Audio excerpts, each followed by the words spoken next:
Okay, backup locations and preferences. So backup locations is a pretty important deal.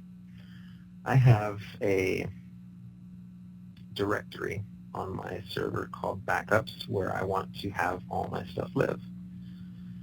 So I want to tell, this is essentially where I want the backup sets to go. The backups actually be backed up to. So this could be any network location that we want. I happen to have created a local one, but it obviously can be on a NAV, it can be wherever you want it to be. In my case, it is this string. Important note, it must be shared out as this type of share. Now, this dialog will technically accept a $ hidden or admin share, so to speak. But because of the way the mount process works, which we'll talk about in detail next session, we really need to have this set up as a proper Windows share, right? Because SQL Server needs to be able to access it at that point, and SQL Server can be very finicky about where he will host data files from. So we need to have it as a share, right? I'm going to give it a friendly name, which is going to be primary backup location. I'm going to set it as a default backup set location and hit save.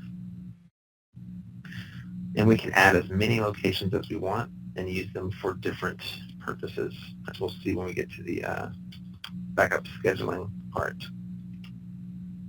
Note that we can also write directly to TSM if we have typically storage manager in play. It requires a little bit of setup as a subject for another discussion. For my purposes here, I'm just going to use my 2 UNC paths, and we're done. The rest of this stuff is if you deploy another backup service in the future, what account will you use, how many backup threads we use. This is actually deprecated and only relevant to the 2007 scope I mentioned in the beginning of the meeting. What's the timeout value that will be used by default for future backup services, and what backup service port will be used for future backup services. Most of that stuff can be just totally ignored. Alerts. What will we set alerts for if a backup ground operation fails or warns by default, etc., etc. This is pretty straightforward stuff. We could want to be notified that things are successful. I don't, etc., etc. We might want to be alerted when a secondary backup service is used for an operation, or when it takes longer than X number of minutes. Just a couple of options there for notifications. Speaking of notifications, where do I want them to go? Well, I want them to go to me. This is all pretty standard stuff. These top 2 fields are total dummy emails. Those emails do not exist. Doesn't matter. I just need those for the placeholders in the email itself. The big thing is this one. I want to be getting these notifications when those alert statuses occur, right? So we're grooming. This is how long we're going to keep backup data in our file location. By default, we're going to delete anything over 90 days at 5:07 a.m. for some reason.